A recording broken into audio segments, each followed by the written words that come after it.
네, 오늘 하나님 말씀 누가복음 11장 1절부터 4절까지 말씀 함께 보겠습니다. 누가복음 11장 1절부터 4절까지 말씀 되겠습니다.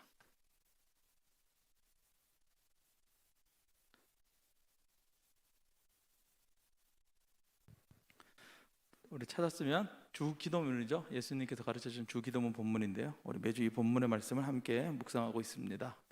우리 다 같이 한번 읽어보도록 하겠습니다. 예수께서 한 곳에서 기도하시고 마치심에 제자 중 하나가 여짜오되 주여 요한이 자기 제자들에게 기도를 가르친 것과 같이 우리에게도 기도를 가르쳐 주옵소서. 예수께서 이르시되 너희는 기도할 때 이렇게 하라. 아버지여 이름이 거룩히 여김을 받으시오며 나라가 임하옵시오며 우리에게 날마다 일용할 양식을 주시옵고 우리가 우리에게 죄 지은 모든 사람을 용서하오니 우리 죄도 사하여 주시옵고 우리를 시험에 들게 하지 마시옵소서 하라. 아멘. 네, 오늘은 기도 레슨 세 번째 기도의 중심이라는 제목으로 함께 하나님 말씀 생각해 보기로 원합니다. 제가 지난 시간에 이거 한번 나눠드렸는데 챙겨 오신 분들은 보시고 안 챙겨 오신 분들을 위해서 제가 카톡방에 올렸습니다. 카톡방에 보시고 필요할 때 이제 보시고 또 외우신 분들은 그냥 외우시고 그렇게 이제 보시면 되겠습니다. 신앙생활을 이제 20년 넘게 이렇게 하면서 드는 생각은 뭐냐면 많이 아는 게 중요한 것이 아니라 바르게 아는 게 중요하다는 것을 참 많이 깨닫는 것 같아요. 참 많이 깨닫는 것 같아요. 교회 생활을 오래 하다 보면은 교회만 쓰는 용어들이 있거든요. 교회만 쓰는 용어들을 알게 돼요. 그런 용어들을 알면은 왠지 신앙이 더 깊은 것처럼 막 그렇게 이제 생각이 드는 것이죠. 그런 걸 수도 있고 또 어떤 분들은 성경을 많이 이렇게 암송하는 분도 있어요. 주기도문 사도신경은 물론이거든요. 십계명도 암송하고 팔복도 암송하고 또 고린도전서 13장 사랑장도 암송하고 그렇게 성경을 많이 암송하고 있으면 내가 어떤 신앙이 깊은 것처럼 생각할 때가 있어요. 물론 이제 그런 분들 신앙이 깊을 수 있어요. 다 일반화하는 건 아니에요. 그러나 제가 말씀드리고 싶은 건 뭐냐 하면 그런 것들이 우리 신앙의 단계를 업그레이드 시키는 게 아니라는 거예요. 업그레이드 시키는 것이 아니에요. 만약에 우리가 많이 알아야 되고 많이 외워야 되고 더 어떤 어려운 것들을 깨달아야 우리가 어떤 신앙의 진가를 아는 것이었다면 예수님께서 우리에게 이렇게 짧은 주기도문을 주셨을 리가 없는 거예요. 주셨을 리가 없는 거예요. 당시 유대인들에게는 이 주기도문보다 조금 더 긴 기도문 카다시라는 기도문이 있었고 주기도문보다 엄청 긴 18가지 축복 기도문이라는 게 있었어요. 그래서 그런 기도문을 하고 있었기 때문에 만약에 예수님께서 그들처럼 우리도 많은 것을 하고 많은 것을 외워야 된다고 생각했다면 예수님께서 180가지 기도문을 우리에게 주셨겠죠. 그래서 그것을 암송해라 예수님께서 이렇게 말씀하셨을 텐데 예수님은 그렇게 하지 않았다는 거예요. 예수님은 그들이 한 번도 사용하지 않았던 언어, 아주 정제된 언어를 사용하셔서 아주 짧은 기도문을 우리에게 주셨다는 거예요. 저도 어떤 면에서 누가복음에 대한 이 설교, 특별히 누가복음 11장 2절에서 4절에 나오는 주 기도문을 솔직히 소홀히 했던 것 같아요. 왠지 이 주기도문은 뭔가 앙상해요. 뭔가 화려한 꾸밈도 없고 우리가 하는 주기도문에 비해서 말이에요. 우리가 하고 있는 주기도문에 비해서 너무나도 짧고 뭔가 부족한 것 같아요. 저는 처음에 그렇게 알았어요. 마태복음에 있는 주기도문이 원판이고 누가복음에 있는 주기도문은 마태복음에 있는 주기도문을 생각을 못 해가지고 생각나는 것만 적었다 이렇게 생각을 이제 했었는데 정반대라는 걸 우리가 이제 알게 됐다는 거죠. 누가복음에 있는 주기도문이 예수님께서 가르쳐 주셨던 기도의 원판이고 마태복음에 있는 주기도문, 우리가 지금 하고 있는 주기도문은 예배 공동체 가운데다 사용할 수 있도록 그 주기도문을 조금 더 이렇게 부연 설명을 넣어가지고 만든 거라는 거예요. 그것을 깨닫고 나서 그런지 이 누가복음에 있는 주기도문을 이렇게 가만히 이렇게 읽어보면 좀 더 애착이 가는 것 같아요. 뭔가 누가복음에 있는 주기도문으로 하나님 앞에 기도했을 때 뭔가 조금 더 친밀한 것 같은 그런 생각이 드는 것 같아요. 오늘은 주기도문의 중심 이렇게 적혔는데 기도의 중심 이렇게 말씀드렸는데 이 주기도문 전체에 중심, 핵심이 되는 것이 있어요. 그것이 뭐냐면 하나님의 나라예요. 그것이 하나님의 나라라는 거예요. 하나님의 나라. 그래서 오늘은 이 하나님의 나라가 무엇인지에 대해서 조금 우리가 생각해 보면 좋겠다, 그런 생각을 합니다. 유대인들은 하루에 3번씩 꼭 기도를 한다고 했어요. 그 사람들은 적어도 하루에 3번씩 18가지 축복 기도문에는 긴 기도 제목을 가지고 한 A4 종이로 한 2장 정도 되는 것 같아요. 10포인트로 2장 정도, 그걸 다 외워야 돼요. 외워가지고 늘 하나님 앞에 기도를 드렸어요. 그렇게 그 사람들이 이제 끊임없이 기도를 드렸는데, 그 사람들이 어떤 기도의 특징이 있어요. 그것이 뭐냐면 그들의 나라가 회복되는 거예요. 자기의 나라가 회복되게 해달라는 기도의 제목이 항상 그 기도문 가운데 있었어요. 자기들의 나라가 어떻길래 BC 586년에 이 이스라엘의 나라가 완전히 쫄딱 망해요.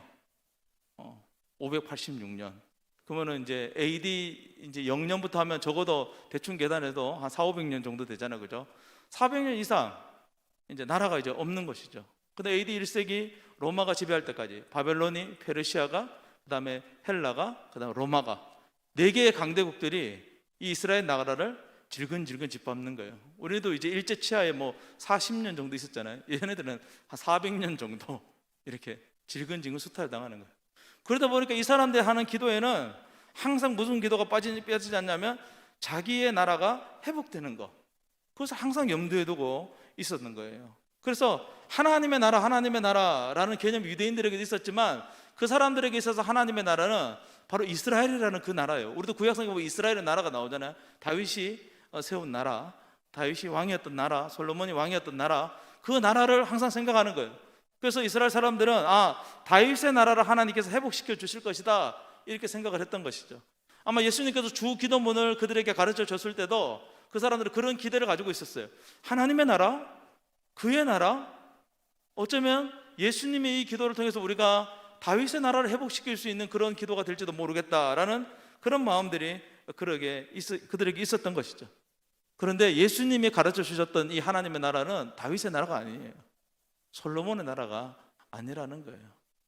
우리도 수없이 주기도문을 가지고 기도하지만 이 주기도문을 예수님이 우리에게 가르쳐 주시고자 하는 그 뜻과 전혀 다르게 그냥 이것을 암송하듯이 그냥 암송하고 있었다면 조금 오늘 말씀을 통해서 우리가 되돌아볼 수 있는 그런 시간이 되었으면 좋겠어요.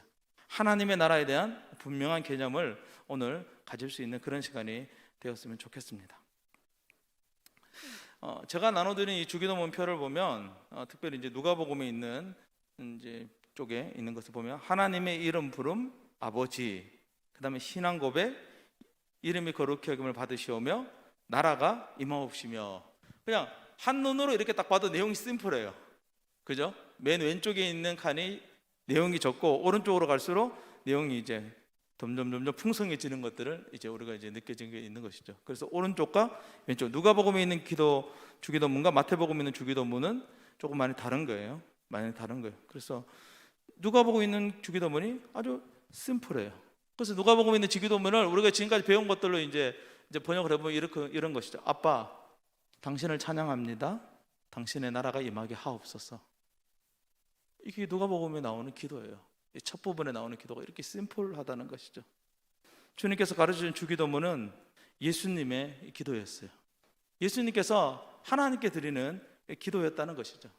이 기도에는 하나님의 꿈, 하나님의 비전을 담고 있어요. 그 하나님의 비전이 무엇이냐? 그것이 바로 하나님의 나라라는 것이죠. 하나님의 나라. 그럼 하나님의 나라는 뭐냐? 우리가 하나님의 나라는 어디에 있냐? 성경을 좀 거슬러 올라가 보면 좋을 것 같아요. 첫 번째, 하나님의 나라는, 성경에 나오는 하나님의 나라는 에덴 동산이에요. 에덴 동산. 하나님의 나라가 어디 있어요? 하나님의 나라? 다윗의 왕국이 아니라 성경이 말하고자 하는 하나님의 나라는 에덴 동산이었다는 거예요. 에덴 동산에 누가 살고 있었죠? 아담과 하와가 살고 있었죠. 하나님으로부터 온 세상을 다스리고 경작하는 통치권을 부여받았어요.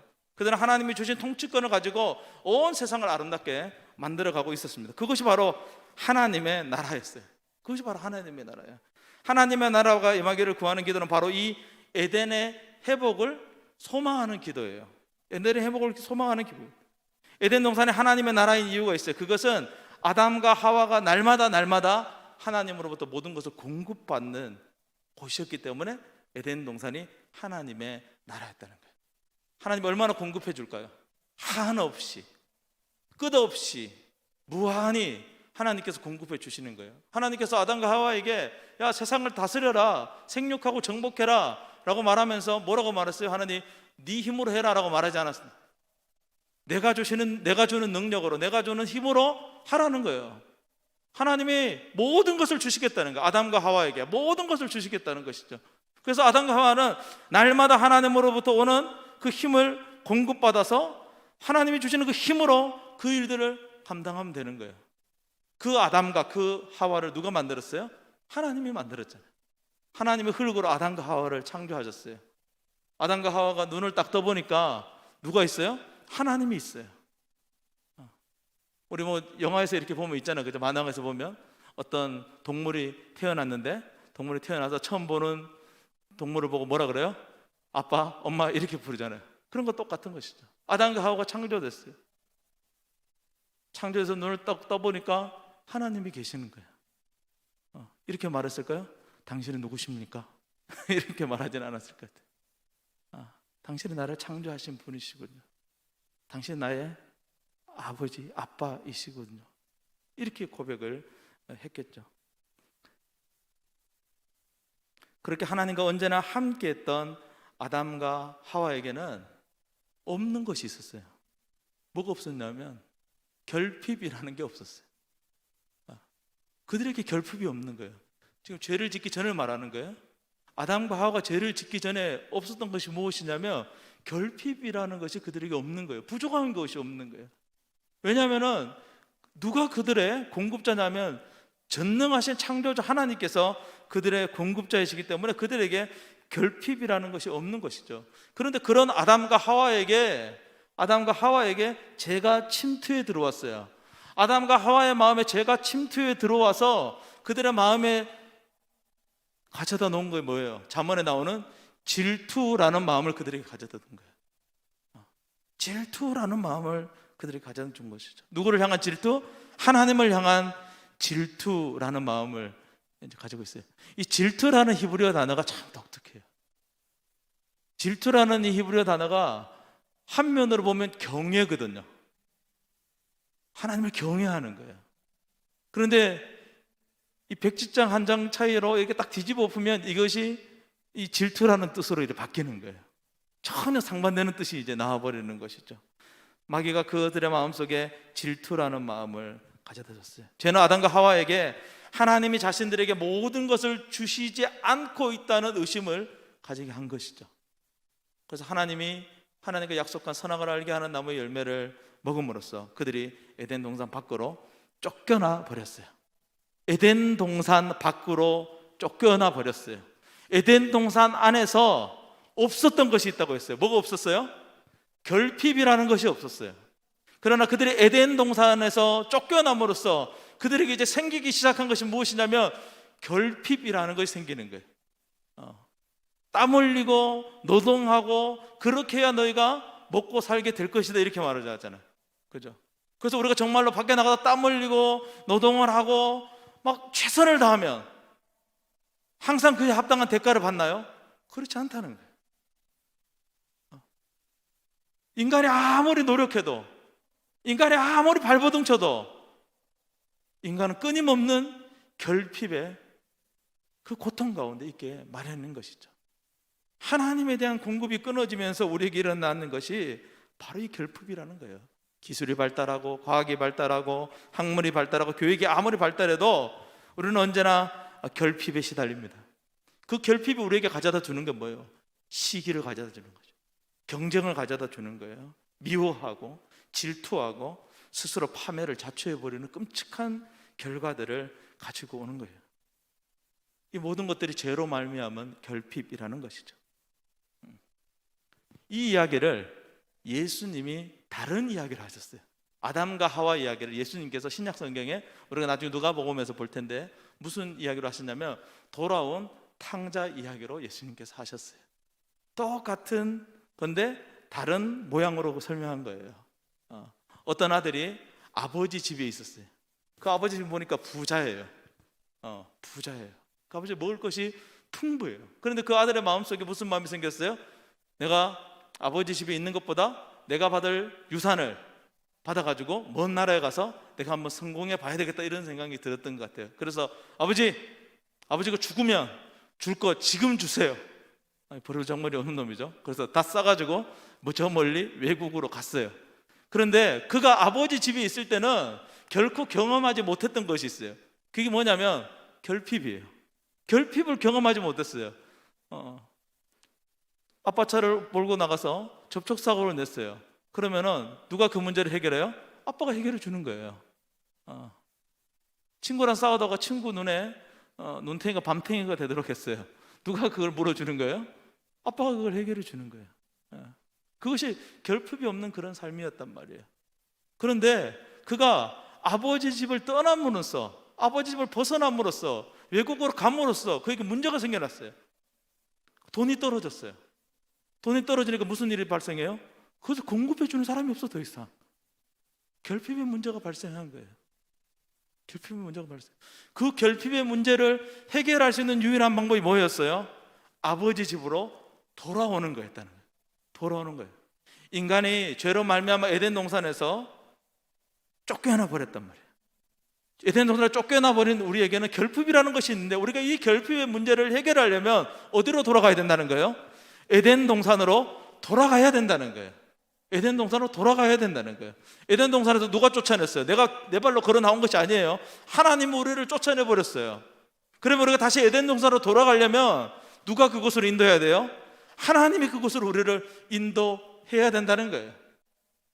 하나님의 나라가 임하옵시며 라는 이 기도는 하나님의 입장이고, 우리 입장에서 보면 어떤 기도냐면 하나님의 나라에 들어가게 하옵시고 라는 말과 똑같은 말이에요. 하나님의 나라는 우리가 만들 수 있는 게 아니에요. 예수 믿는 사람들이 모여가지고 하나님의 나라가 떡하니 오는 게 아니라는 거예요. 하나님의 나라는, 에덴 동산은 하나님 거예요. 그 전능하신 하나님께서 우리에게 주실 때 우리가 그 하나님의 나라를 받을 수 있는 거예요. 그런데 심지어 에덴 동산은 오늘 우리 눈앞에 뚝 떨어진다고 해도 우리는 그곳에 우리 힘으로 들어갈 수가 없어요. 하나님이 그곳에 들어가게 하셔야 되는 것이죠. 그래서 하나님의 나라가 임하게 하옵소서라는 이 기도는 하나님의 나라에 들어가게 해 주십시오라는 기도와 똑같다는 거예요. 성경에 나오는 첫 번째 하나님의 나라는 바로 이 에덴 동산인 것이죠. 그래서 예수님께서는 하나님의 나라가 임하기를 우리가 기도하게 하시면서 에덴의 회복에 대한 꿈을 꾸도록 하신 거예요. 하나님, 아빠 하나님, 인간이 처음 창조될 때 아담과 하와가 에덴 동산에서 하나님으로부터 오는 한없는 것을 공급받고 부족함이 없었던 그곳, 가장 완벽했던 그곳으로 하나님, 우리가 회복되어지기를 원합니다. 하나님의 나라가 임하게 하옵시며 라는 이 기도 속에 이 내용이 포함되어져 있다는 거예요. 그래서 우리가 기도할 때 나라에 임하옵시며 라고 하면서 나라가 어떻게 임할 것인가, 우리 나라가 좋아질 것인가, 이런 기도 드리면 안 되는 것이죠. 그런 어리석은 기도인 것이죠. 하늘에도 바르게 해야 되는 것이죠. 하나님, 우리에게 에덴이 회복되게 해주세요. 처음 인간이 창조되었던 그 창조의 순간으로 돌아가게 해주세요. 하나님과 우리의 그 순수하고 아름다운 관계가 회복되게 해주셔서 우리는 하나님을 아빠라 부르고, 우리 아빠 되신 하나님은 우리를 향해서 한없이 공급해주는 그 행복한 순간으로 하나님 돌아가게 해 주시옵소서. 이것이 바로 하나님의 나라가 임하게 해달라는 기도예요. 두 번째는요, 하나님의 나라는 하나님의 통치예요. 하나님의 나라라는 말과 하나님의 통치라는 말과 똑같다는 얘기를 아마 이제 신앙생활을 좀 하신 분들은 좀 들었을 수도 있어요. 하나님의 나라라는 말과 하나님의 통치, 하나님의 다스림이라는 말이 똑같은 말이에요. 하나님의 나라에서 살아가는 삶을 우리는 흔히 이제 영생이다 이렇게 말을 하거든요. 영생의 뜻이 뭐예요? 민정경제, 영생의 뜻이 뭐죠? 그렇죠. 죽지 않는 것, 영원히 사는 것, 또 어떤 사람은 영적인 것, 이렇게 이제 말하는 것이죠. 그런데 이것은 우리가 추구하는 영생이 아니에요. 예수님께서 우리에게 주시고자 하는 영생은 무엇이냐면, 한번 따라해 볼까요? 하나님이 통치하는 세상에서의 삶. 어렵지 않아요. 에덴 동산을 구한다 했잖아요. 그 에덴 동산 안에서 하나님과 함께 살아가는 삶을 구하는 것이 하나님의 나라가 임하옵시며 라는 기도라고 했잖아요. 우리에게 있어서 영생이라는 것은 하나님의 그 통치 가운데서 살아가는 삶, 그것이 바로 의미 있는 영생이라는 거예요. 예수님을 믿지 않는 사람도요, 영원히 죽지 않습니다. 영원히 죽지 않아요. 그 사람들도 어떤 의미에서 영생을 해요. 지옥에서 영원의 삶에 영원히 고통을 받게 되는 것이죠, 예수님 믿지 않는 사람은. 그런데 우리는 그들을 영생이라고 말하지 않아요. 뭐라고 말해요? 영원한 죽음이다 이렇게 말하는 거예요. 영원한 죽음이다 이렇게 말하는 거예요. 하나님의 온전한 통치를 받는 삶, 그것을 가리켜서 성경은 진정으로 영생이다라고 그렇게 말하는 거예요. 하나님의 나라는 이 통치의 개념인 것이죠. 이 통치하니까 또 이제 어렵게 또 생각이 들 수 있잖아요, 그죠? 그런데 우리가 누가복음 1장부터 10장까지, 지금 11장 보고 있으니까 1장부터 10장까지 하나님의 통치를 수없이 봤어요. 사람들이 예수님께 찾아왔어요. 예수님께 찾아오니까, 근데 찾아온 이유가 이제 보통 그런 경우잖아요. 병이 들었어요. 귀신이 들었어요. 그랬더니 예수님이 어떻게 합니까? 병을 고쳐주셨어요. 귀신을 내어 쫓아주셨어요. 예수님만 그렇게 한 것이 아니라 예수님의 제자들에게도 권세를 주셔서 제자들이 각 마을마다 전도하면서 병든 사람의 병을 고치고 귀신을 내어 쫓았어요. 왜요? 하나님의 나라가 임했다, 하나님의 통치가 지금 임하고 있다는 것을 보여주는 것이죠. 보여주는 것이죠. 그것이 하나님의 통치의 증거라는 거예요. 하나님의 통치는 모든 결핍으로부터 해방되는 것을 의미해요. 하나님의 통치가 우리에게 임할 때 인간의 능력을 할 수 없었던 그 수많은 것들이 하나님의 부요하심으로 채워지게 되는 것이거든요. 예수님은 이러한 인간의 구원을 하나님의 나라가 임했다, 하나님의 통치가 임했다라고 표현하고 계신 것입니다. 우리가 지난 시간에 배운 대로 우리가 아빠라고 부르는 그분은 어디에 계신 거예요? 하늘에 계시잖아요. 하늘에 계신 아빠 이렇게 부르잖아요. 근데 그 하늘이라는 것은 단순히 장소적인 하늘을 말하는 것이 아니라, 장소적인 하늘을 말하는 것이 아니라 초월에 계시는 그 하나님을 말하는 것이거든요. 우리와는 다른 차원에 계시는 하나님이시다 이렇게 말하는 거예요. 전능하신 분이시다. 왜요? 그래야 하나님이 우리에게 모든 것을 공급해 줄 수 있는 거예요. 하나님 우리와 같은 인간이라면, 하나님 우리와 같은 연약한 존재라면 하나님 우리에게 모든 것을 공급해 줄 수 없잖아요. 그분은 초월에 계신 분이시기에 우리에게 모든 것을 공급해 주실 수 있는 것입니다. 그래서 우리에게는 부족함이 없는 것이죠. 아담은 죄로 말미암아 그 하나님의 공급을 단절시켰지만 예수님은 그 단절된 하나님의 공급의 통로를 다시 열어주신 거예요. 다시 열어주신 거예요. 하나님의 통치가 다시 실현되게 하신 것이죠. 그래서 우리가 에덴 동산이라는 그 장소적인 곳으로 돌아가지 않아도 오늘 예수님의 영이 이곳에 임하면 이곳에 하나님의 나라가 임하는 거예요. 하나님의 통치가 오늘 이곳에 임할 때 하나님의 나라가 여기 임하는 것이죠. 그래서 우리가 하나님의 나라에 임하게 해달라는 이 기도는, 하나님의 나라에 들어가게 해달라는 기도고, 하나님의 나라에 들어가게 해달라는 기도는 우리가 오늘 하나님의 통치를 받게 해달라는 기도와 같은 기도가 되는 것이죠. 주님, 저는 하나님의 통치를 받고 싶습니다. 주님, 저는 하나님의 다스림을 받고 싶습니다라고 하나님 앞에 기도하는 것이죠. 어떻게 우리가 하나님의 통치, 하나님의 다스림을 받을 수 있어요? 아까 우리 유리 자매가 기도한 것처럼 우리는 하나님의 말씀으로 하나님의 통치와 하나님의 다스림을 받을 수 있어요. 우리가 매일매일 하는 큐티는 때로는 어렵고 때로는 이해하기 어렵지만 오늘 유리 자매가 기도한 것처럼 다양한 형제들이 큐티를 나눔으로써 이 말씀 속에 주는 하나님의 나라의 비밀이 이것이구나, 이것을 깨달아갈 수 있는 것이죠. 함께 하나님의 나라로 들어가는 그런 공동체가 우리 공동체라는 것이 얼마나 감사한 줄 몰라요. 예수님은 우리에게 하나님을 아빠라고 부르도록 하실 때 이미 이 하나님의 나라가 너에게 임했다는 것을 의미하는 것입니다. 마지막 세 번째는 신앙 고백이에요. 신앙 고백. 오늘 이제 주기도문 이 표에 보면 맨 왼쪽에 보면 신앙 고백이라고 적혀져 있죠. 주기도문은 크게 이제 세 가지로 이루어져 있거든. 첫 번째는 아빠 이렇게 부르는 거고, 두 번째는 하나님 하고 부르는 거고, 세 번째는 우리의 필요를 말하는 거예요. 필요를 말하는 거예요. 그것이 주기도문으로 되어져 있는데, 처음에 있는 신앙 고백도 조금 세분화해 보면 세 가지로 나누어져 있다 이렇게 볼 수 있어요. 세 가지로 나누어져 있다 보면 이제 세 칸으로 되어져 있잖아요, 그죠? 근데 이 세 가지를 하나로 묶으면 뭐라고 표현할 수 있냐면 신앙 고백이다 이렇게 이제 말할 수 있는 것이죠.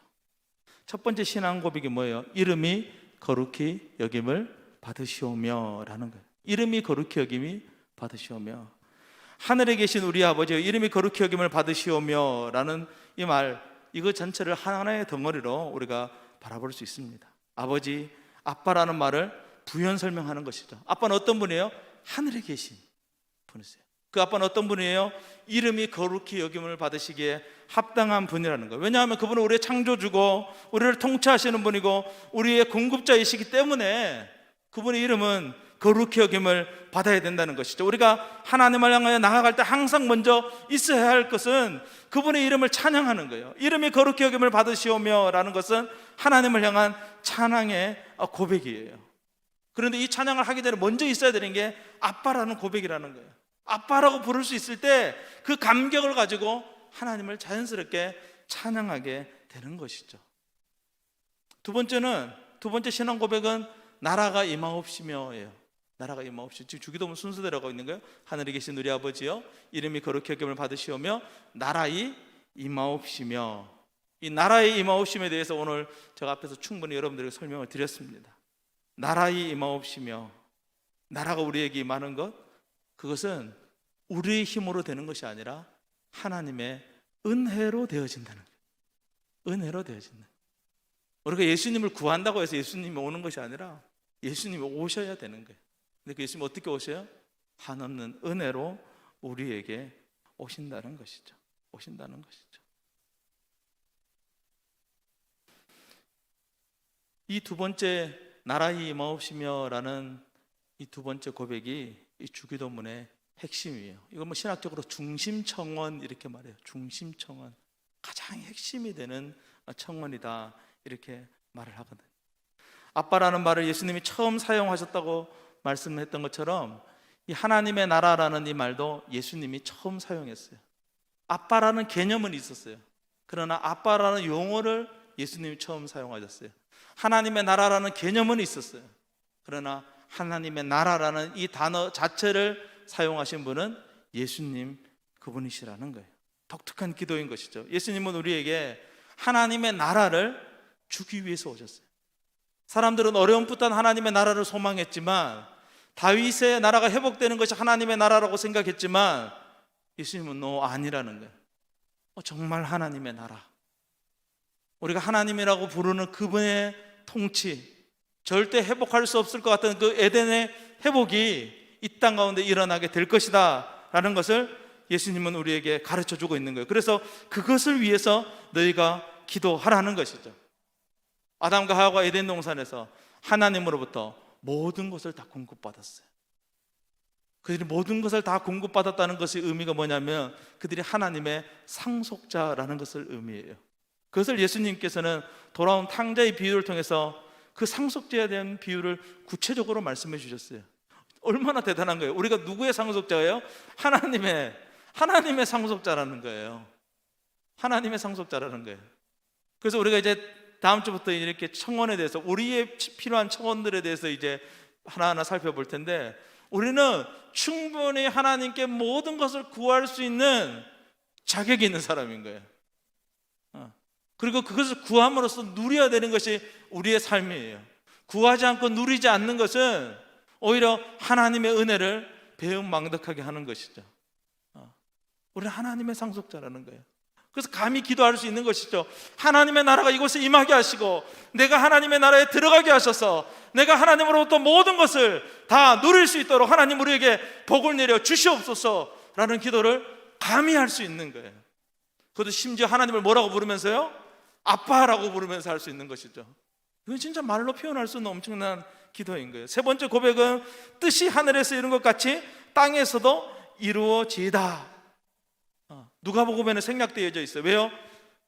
두 번째 고백에 이미 이게 다 포함되어져 있는 것이거든요. 하나님의 나라에서 우리가 배운 것처럼 그분의 나라가 임하면 그분의 뜻, 그분의 통치가 이 땅 가운데 일어나는 것은 너무나도 당연한 거예요.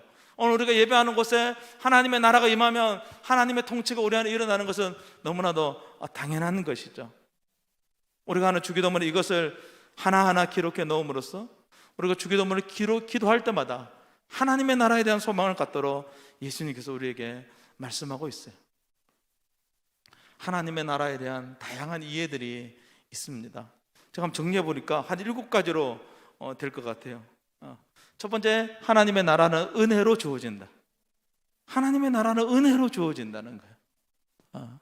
그냥 하나님의 선물이에요. 은혜로 주어지는 거예요. 두 번째, 하나님의 나라는 초월하신 하나님의 무한한 공급으로 인한 결핍의 끝을 의미하는 것이다. 초월하신 하나님의 무한한 공급으로 인한 결핍의 끝, 그게 하나님의 나라예요. 더 이상 우리에게 결핍은 없다는 것이죠. 세 번째, 하나님의 통치, 그것이 하나님의 나라예요.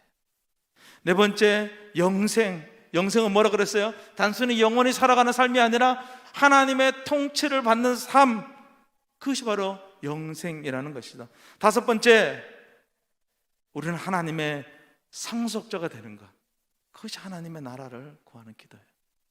여섯째, 죽어서 가는 것이 하나님의 나라가 아니라 지금 여기에 우리 가운데 실현되어지는 나라가 하나님의 나라라는 것이죠. 마지막 7번째, 예수가 전한 복음이 하나님의 나라예요. 예수님은 그 하나님의 나라를 전하고 계시는 거예요. 전하고 계시는 거예요. 인간의 가장 근원적인 문제, 그것은 바로 하나님의 부재거든요. 아담과 하와가 하나님의 부재로 말미암아 그들의 삶이 절망으로 나락으로 떨어진 것처럼 아담 이후로 모든 인간은 하나님의 부재 때문에 고통스러워하잖아요. 그러나 하나님의 나라는 그 하나님의 부재가 이제 해결되고 그 하나님께서 우리와 영원히 함께 하심으로써 더 이상의 결핍이 없고 하나님으로부터는 무한한 공급, 끝없는 공급을 우리에게 약속해 주고 있습니다.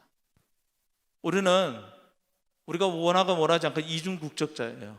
삼중 국적자도 있을 수 있나? 여기에 있을 수도 있겠죠. 우리 첫 번째 대한민국 국민이고, 두 번째 진철 형제, 우리는 어디 국민이죠? 하나님의 나라의 국민인 거예요. 그래서 우리는 다 이중 국적자인 거예요. 여러분들이 대한민국에 필요한 거 대한민국에 요구하세요. 그러나 대한민국에서 해주지 않으면 누구에게 요구해요? 하나님께 요구하세요. 무엇을 통해서요? 주님께서 가르쳐 주신 이 기도를 통해서. 그럼 하나님께 신실하게 저와 여러분의 기도에 응답해 주실 줄로 믿습니다.